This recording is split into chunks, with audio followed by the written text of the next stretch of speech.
అమ్మ నమస్తే అమ్మ. ఏంటి ఈ రోజున అంబటి రాంబాబుని అరెస్ట్ చేసి మళ్ళీ బయటకొచ్చాడు. మళ్ళీ ప్రెస్ మీట్ పెట్టి ఈ ప్రభుత్వాన్ని నేను భయపడను. 18 రోజులు కాదు 20 నెలలైనా సరే నేను జైల్‌లో ఉంటాను. ఈ రెడ్ బుక్‌కి నేను కాదు నా ఇంట్లో కుక్క కూడా పనిచేయదని మళ్ళీ మాట్లాడుతున్నాడు. అంబటి రాంబాబుని అరెస్ట్ చేసిన తరుణంలో కాపు సామాజిక వర్గం తీసుకురావడం ఎలా చూడొచ్చు? అంటే కాపులను అణచివేసే దిశగానే కూటమి ప్రభుత్వం వ్యవహరిస్తా ఉందని చెప్పి మాట్లాడుతున్నాడు. అసలు ఎలా చూడొచ్చంటారు? కాపులను అణసివేసే దిశగా కూటమి ప్రభుత్వం వ్యవహరిస్తే పవన్ కళ్యాణ్ గారు ఆ విధంగా ప్రజలకు అన్ని సేవలు చేయలేడండి. ఆళ్ళు అనసాలి అనుకుంటే పవన్ కళ్యాణ్ గారిని ఏ పని చేయనివ్వరు. కానీ పూర్తి స్వేచ్ఛ ఇచ్చారు. ఆయన గ్రామాలు తీసుకున్నారు. గ్రామాలు తీసుకుని పంచాయతీలు తీసుకున్నారు గదా! చక్కగా చేసుకుంటూ వస్తున్నారు. రోడ్లేస్తున్నారు. అనాథ పిల్లలకి డబ్బులిస్తున్నారు. ఆయన జీతంలో తీసిస్తున్నారు. ఆయన కష్టంలోంచి తీసిస్తున్నారు. ఒక రకంగా చెప్పాలంటే చంద్రబాబు నాయుడు గారు ఒక పెద్ద కుమారుడిలాగా ట్రీట్ చేస్తున్నారు పవన్ కళ్యాణ్ గారిని. ఎందుకంటే ఆయన ఒక ప్రజాసేవ చేయాలనే ఒక ఉద్దేశంతో వచ్చాడు. ఆయనకు స్వేచ్ఛనిచ్చారు. చేసుకోండి, చేయండి. ప్రజాసేవ చేయటం మంచిదే, ప్రజలే కావాలి మనకి అనే ఉద్దేశంతో ఆయనకు స్వేచ్ఛనిచ్చారు. ఆయన చేస్తున్నారు. వీళ్ళేంటంటే కూటమి ప్రభుత్వం ప్రజల్లోకి వెళ్ళిపోయింది. మనల్ని మర్చిపోతారేమో, ఏంటి మన పరిస్థితి అని ఏదో ఒకటి వీళ్ళు ఏదో ఒకటి రచ్చ చేయాలి కదా! అసలు అంబటి రాంబాబుకి జైలుకి వెళ్ళాల్సిన పనే ఉందండి? వెళ్ళాల్సిన పని లేదు. ఒక్క లడ్డూ విషయం మరుగుపడటానికి కోసం అంబటి రాంబాబుని ఆ ఒక్క వర్డ్ వాడమని స్లిప్ పంపించారు. ఆ స్లిప్ ప్రకారం పాపం ఆయన రాజకీయ జీవితం చక్కగా మాట్లాడతాడు. రాజకీయ జీవితం అంతా జైలుకి వెళ్ళి రావాల్సిన పని ఏంటండి ఆయనకి? ఇంకా వెళ్తానంటున్నాడు. పిచ్చి పట్టేసింది. వాళ్ళు రెడ్లు వెళ్ళొచ్చుగా, వేల కోట్లు దోసేసుకున్నారు. రెడ్లు వెళ్ళొచ్చుగా రాజకీయ జైలుకి. వాళ్ళు ఎట్లాగో వెళ్తారు. కానీ ఈలోపు బాగుండే వాళ్ళని వీళ్ళని కూడా బ్లేమ్ చేయటానికి ఒక కాపు కుల వ్యవస్థ అనేది వీళ్ళకి ఆటలాడుకునే ఒక బాల్ లాగా ఉంది. పద్మనాభ గారిని తీసుకోండి, ముద్రగడ్డ పద్మనాభ గారిని. ఆయన రంగా గారి టైం నుంచి ఒక నికాసైన కాపు నాయకుడు ఆయన. మాకు అందరికీ రంగా గారి తర్వాత ఒక దిక్కులాంటోడు. అలాంటోడిని రెడ్డిని చేసేశారు. ఆయనకి ఏంటండి ఆ కర్మ? ఇవాళ లెగలేని పరిస్థితుల్లో బయటకు వస్తున్నాడు ఆయన. మళ్ళీ ఆయన మందులు వాడతా లెగలేక వృద్ధుడైపోయాడు. ఆ టెన్షన్లో ఏది మాట్లాడి ఆయన్ని మళ్ళీ జైలుకి పంపిద్దామని చూస్తున్నారు? కాపు కులం మీద ఎందుకు ఇంత కక్ష పెట్టారు మీరు? మేము ఎప్పుడూ మీకు ఓట్లు వేస్తా, మీ పల్లకీలు మోస్తా, మీరు పెట్టించే కేసులు పెట్టించుకుంటా ఉండటమేనా మా పని? ఇవాళ రంగా గారు ఉంటే తెలిసేది. మిమ్మల్ని ఎక్కడ పెట్టాలో అక్కడ పెట్టేవాడు. అంటే నిన్న అంబటి రాంబాబు కూడా మాట్లాడుతూ వ్యంగ్యంగా మాట్లాడుతూ కమ్మ నీ ప్రభుత్వానికి పవన్ కళ్యాణ్ కాపు కాస్తున్నాడని చెప్పి వ్యంగ్యంగా మాట్లాడుతున్నాడు. అసలు ఎలా చూడొచ్చు అంటారు? కమ్మాళ్ళు పనికిరానప్పుడు ఇద్దరల్లుళ్ళని కమ్మాళ్ళని ఎలా తీసుకొచ్చుకున్నాడు ఆయన? మాట ఏదన్నా చెప్పామంటే మన గులిగింజ కిందది కూడా చూసుకోవాలి. గులిగింజ ఏమనుకుంటే నేను ఎర్రగా ఉండాను అనుకుంటుందంట. మన కిందది కూడా చూసుకోవాలి. ఇవాళ కులాలు ఎక్కడ ఉండేయండి అసలు? జ్ఞానవంతుడు పెద్ద కులం, జ్ఞానంలో అయినాడు చిన్న కులం. ఇవాళ కులాలు లేవు. అవన్నీ పనికిరాని అన్నీ పెట్టుకుని చక్క మాట్లాడతాడు. ఇవాళ గంట అరగంట అనేసేసి ఆయన అల్లరి చేసింది ఎవరండి? వైసీపీ వాళ్ళు కదా. ఎందుకంటే మంచి వీళ్ళు సీనియర్లు. ఈ సీనియర్లను ఇలాగే వదిలేస్తే రేపు పవన్ కళ్యాణ్ వస్తున్నాడు. ఈ పవన్ కళ్యాణ్ వాళ్ళకి ఈ సీనియర్లు ఆ పవన్ కళ్యాణ్కి అటాక్ అయితే వీళ్ళు ఒక పార్టీ స్థాపించుకోగలుగుతారు. వీళ్ళు ఒక రేంజ్లోకి రాగలుగుతారు. మనం 4% గాళ్ళం మనం పక్కన వెళ్ళిపోవాల్సి వస్తుంది అనేసేసి విభజించి పాలిస్తున్నారు తప్పితే కాపుల మీద అనేది ఎవరికి జాలి ఉండదు, ప్రేమ ఉండదు. ఇదంతా అసత్యం. అంటే అంబటి రాంబాబుని కావాలనే కక్ష సాధింపుగానే అరెస్ట్ చేశారు. జైల్లో పెట్టిన తర్వాత హత్యా ప్రయత్నం చేయటానికే కూటమి ప్రభుత్వం వ్యవహరిస్తుందంట. నిజమేనది?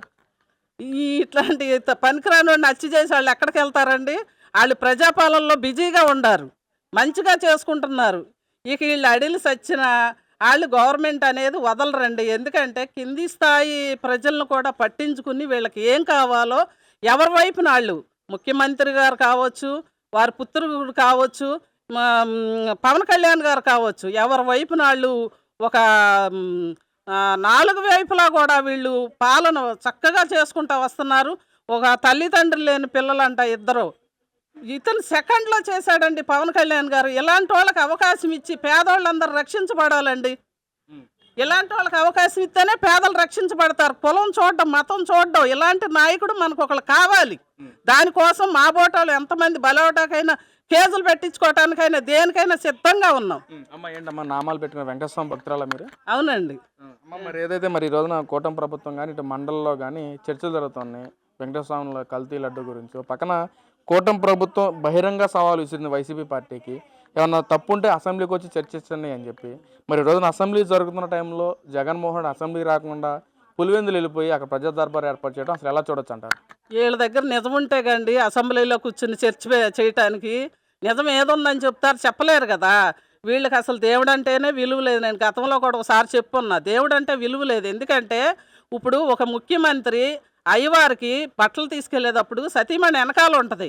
ఈ 5 సంవత్సరాల్లో వాళ్ళు పాలించినప్పుడు ఎప్పుడన్నా చూసారండి? చూడలేదు. కొండ మీద ఏమన్నా తీసుకొచ్చి గుమ్మం ముందు సెట్ వేసుకుని కోట్లు ఖర్చు పెట్టి ఆ తీర్థం కూడా తీసుకోకుండా మెల్లిగా వదిలేసేసింది ఆవిడ. దేవుడు అంటే విలువ ఉంది వాళ్ళకి లేదు.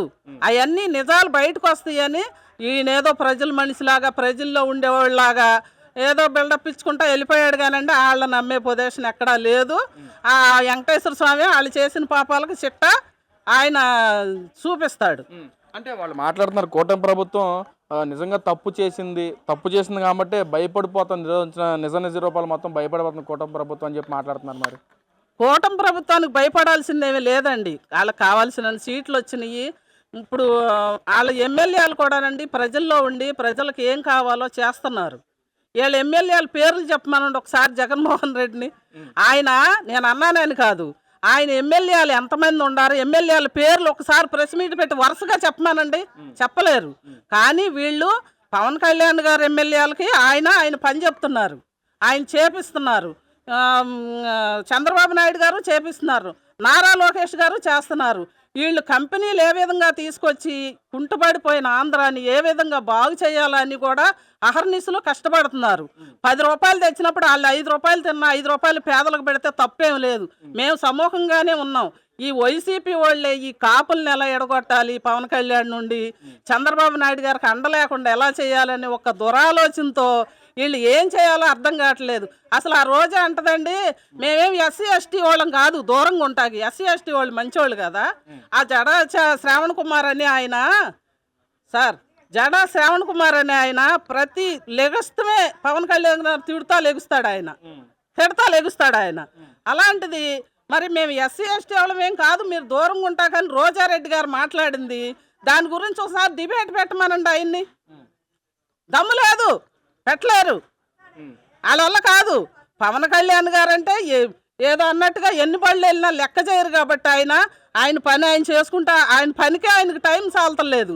ఈ చండాలపు కుక్కలన్నింటినీ మురిగాటిని తోలటానికి ఆయనకి అవసరాలు. ఆయనకు కావాల్సింది పేదలు, వాళ్ళ అవసరాలు, వాళ్ళకి రోడ్లు, వాళ్ళ స్కూళ్ళు, వాళ్ళ అవసరాలు ఇంతవరకే. నెంబర్ 1 నాయకుడు పవన్ కళ్యాణ్ గారు. ఆయన్ని పోగొట్టుకోము. మేము బలైనా సరే, ఎన్ని తరాలు బలైనా సరే ఆయన నిలబెట్టుకుంటాము. పేదలకు ఆయన దేవుడు. అసలు ఈసారి 3 పార్టీలు కాదు 30 పార్టీలు కలిసి వచ్చిన వైసీపీ పార్టీ విజయాన్ని ఎవరు ఆపలేరని చెప్తున్నారు, సవాల్ వేస్తున్నారు మరి వైసీపీ నాయకులు. వాళ్ళు చేసింది ఏదన్నా ఉంటే ప్రజలకు చెప్తేనే కదండి, ఫలాంది ఇది చేశారు మాకు, దీన్ని బట్టి మనం వెళ్ళగలుగుతాము ముందుకి అనేది. వాళ్ళు నేను ఫలానా రోజు అట్టు పెట్టాను నీకు అంటానికి లేదు కదా. నువ్వు ఎంతసేపుకి 1000 కోట్లు దాచుకున్నాం కదే, 1,00,000 కోట్లు దాచుకున్నా, పెద్దవన్నీ మీరు రెడ్లకే ఇచ్చింది. మీరు మా కాపులు ఎవరుండారు? వీళ్ళు జైలుకి వెళ్ళాల్సిన పని ఏంటి? అంబటరాంబాబు ఏం దోచాడని వెళ్ళాలి? పోలవరం ఉంది ఇచ్చారు ఆయనకి. ఏమన్నా అర్థం ఉందా దానికి? ఏమన్నా నీకు పోలవరం ఇచ్చినప్పుడు నువ్వు నెరైడిగా వెళ్ళి నువ్వు నాయుడు వైండు పౌరుషంగా వెళ్ళి పోలవరానికి ఏమన్నా చేసావా? అంతెందుకు కాపులకి ఏమన్నా చేసావా? మంత్రి అయ్యావు, మరి ఎమ్మెల్యే అయ్యావు, కాపులకి ఏమన్నా చేసావా? కాపులు మొత్తాన్ని నువ్వు ఉద్ధరించవసరలా. పిల్లలు పేద పిల్లలు ఉండారే, ఆడపిల్లలు ఉండారే, వాళ్ళకి ఒక హాస్టల్ కట్టించండి, హాస్టల్లో చదివించండి. చదివించుకోలేని వాళ్ళు ఉన్నారు, చదువు విధంగా వెనకబడిపోయారు. ఎన్ని విధాలుగా వెనకబడి ఉండారో కాపులు తెలుసండి. ఇలా ఒక్క పూట తిని ఒక పూట పడుకునే కాపులు కూడా ఓసీ కాపుల్లో మరీ అధ్వానంగా ఉండారు, చెప్పుకోలేరు. ఏం చేస్తారు వీళ్ళ రాజకీయాలు? పైకెక్కినోడల్లా పైన రెడ్డి గారు ఆడిచ్చిన నాటకంలో పావమే కానీ కింద వీళ్ళ పట్టించుకునే పని. అంబటరాంబాబు కూడా అలాగే అయిపోయాడు, జగన్మోహన్ చెప్పిందే చేయటం అలాగే అయిపోయాడు అంబటరాంబాబు కూడా. అంతేకండి, 100% అంతే. వాళ్ళకంటూ సొంతం ఏమీ లేదు. ఎందుకంటే మాకు అందరికీ చిన్నవాళ్ళకైనా పెద్దవాళ్ళకైనా ఒక ఊర్లో ఒక కాపు ఉన్నాడంటే ఆ ఊరిని కాపు కాయగల శక్తి ఒక్కొక్కరికి ఉంటుంది మాకు. కానీ మా పైన నాయకులు మమ్మల్ని ప్రోత్సహించరు. ఎందుకంటే మేము నిజాలు మాట్లాడతాం. నిజాలు మాట్లాడి మీరు ఎందుకు ప్రోత్సహించరని నిలదీసామనుకోండి, కేసుల్లో ఇరికిచ్చి మాకు రౌడీ షీట్లు తీస్తాకు చూస్తారు. అవునండి, మేము ఆడవాళ్ళం అనుకుంటే మా పిల్లల్ని పట్టుకుంటారు. ఎందుకంటే నిజం మాట్లాడకూడదు. పైన రెడ్డి గారు పార్టీలు ఈయన ఉన్నాడంటే రెడ్డి గారు ఏ చెబితే అదే, కానీ ఈడికంటూ సొంతం ఉండదు. అలా సొంతంగా చేయగలిగిన ఏకైక వ్యక్తి ఎవరో మన డిప్యూటీ సీఎం పవన్ కళ్యాణ్. ఆయనకే సాధ్యమైంది, ఎవ్వరికి సాధ్యం అవ్వదేక. ఆయన్ని మేము నిలబెట్టుకుంటాం. ఇది మా వాగ్దానం.